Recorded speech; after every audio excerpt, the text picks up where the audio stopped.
What the Dog Saw by Malcolm Gladwell. Welcome back to my channel. My name is Sam and I want to make self-growth normal because people shouldn't have to look this information up. It should just be mainstream knowledge. If you agree, please make sure to smash that like button. Here we go, guys. Legendary English-Canadian journalist and speaker Malcolm Gladwell has done it again.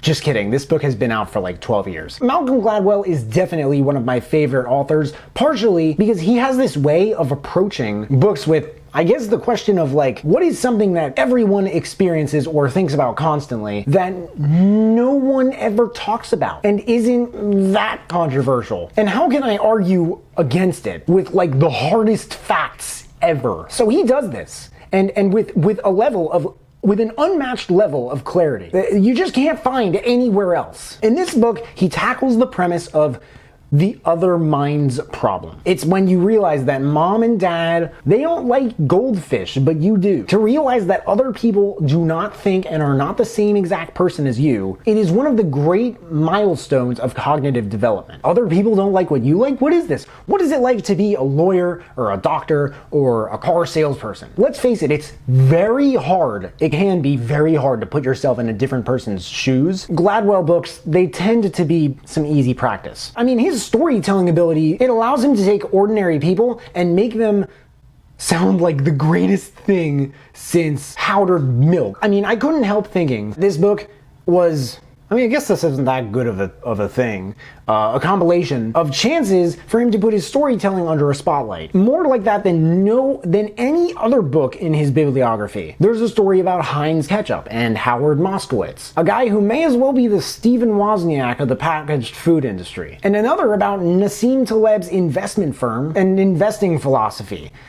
Malcolm Gladwell and Nassim Taleb are probably, they have to be friends, always mentioning each other in their respective works. If an option on, say, GM for $40 is going to be undervalued, Taleb buys out of the money options by the truckload. He buys them for hundreds of different stocks. And if they expire before he gets to use them, he simply buys more. Taleb doesn't even invest in stocks, not for his own personal account. Buying a stock, unlike buying an option, is a gamble that the future will represent an improved version of the past. And who knows whether that will be true. So all of Taleb's personal wealth and the hundreds of millions Empirica has in reserve is in treasury bills. Few on Wall Street have taken the practice of purchasing options to such extremes. But if anything completely out of the ordinary happens on the stock market, if some random event sends a jolt through all of Wall Street and pushes GM to say $20, Nassim Taleb will not end up in a downy apartment in Athens. He will be rich. There was a chapter about the development of the birth control pill, another about literally what a dog saw, another about the calamity of the Enron scandal. And I noticed that this book is not like his others in that it's not this series of lessons or ideas he's trying to get across that fall under this umbrella term or concept. It's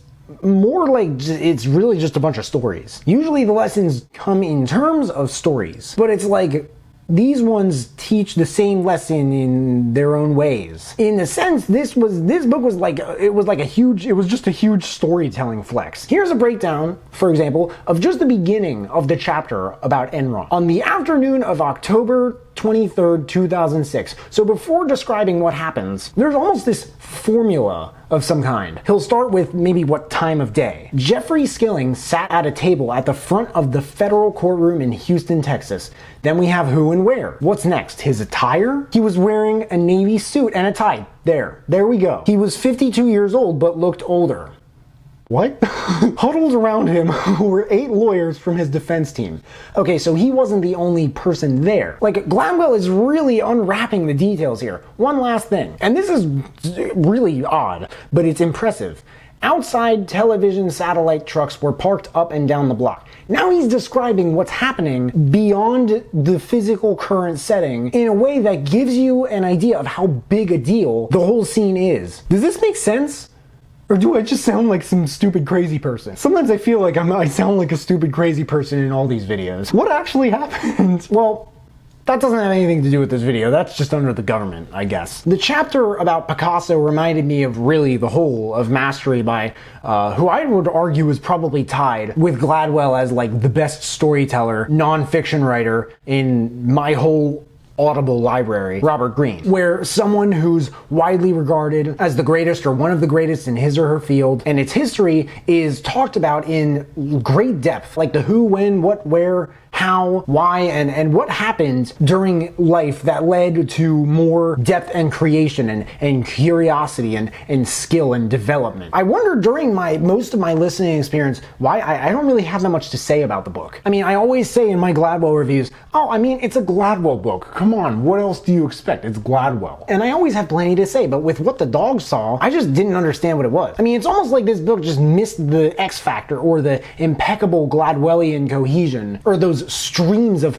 aha moments, like several glances of mistakes that you've made or details you've overlooked in the past 5 to 10 years of your life. They just flash right before your eyes. All of that is so common in his works, and beyond the first few chapters or so, I didn't really get that with this book. This is the only book of his that I reviewed. I think it's the only, I think this is actually the last book of his whole bibliography that I hadn't reviewed yet, so I guess I've reviewed every Malcolm Gladwell book now. But this is the only one that's like that. So I looked it up, and apparently this is just a compilation of articles from his time in the New Yorker. Granted, they do summarize this whole other minds problem where it's like, wow, these people don't think the same way I do? What do you know? They do summarize that, but it was almost like he didn't choose them or something. Or maybe he did, but I don't know. It was almost like invented and wander. Like, it says that that book is written by Jeff Bezos and Walter Isaacson, and I guess it was, but I'm not sure that Jeff Bezos even knows that that book was published.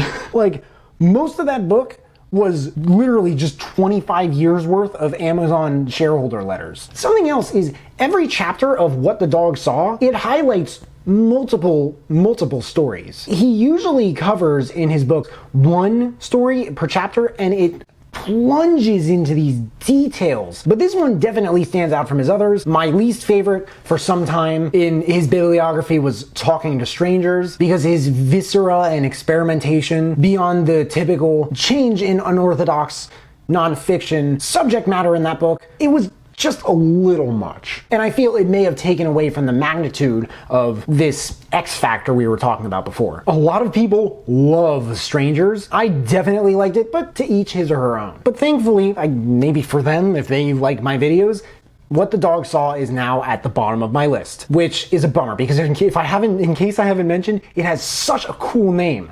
Quotes, "We cannot blow up. We can only bleed to death. And bleeding to death, avoiding the pain of steady losses, is precisely what human beings are hardwired to avoid." It was like driving down an interstate looking through a soda straw. The most complicated homeless people to work with are those who had been homeless for so long that going back to the streets just isn't scary to them. Genius in the popular conception is inextricably tied up with precocity. For anyone who doesn't know, because I didn't and I had to look it up, precocity means smartness or skill that is developed unusually early. To search means nothing in painting. To find is the right thing. We hire very smart people and we pay them more than they think they're worth. Direction 1. I recommend this book for anyone who thinks, why don't other people think about and see things the way I do? Direction 2. If you like this book, I definitely recommend some of his other books. Probably the first ones that come to mind are Blink and Talking to Strangers. Oh my gosh, I haven't reviewed Blink. That's the one I haven't reviewed. I checked it out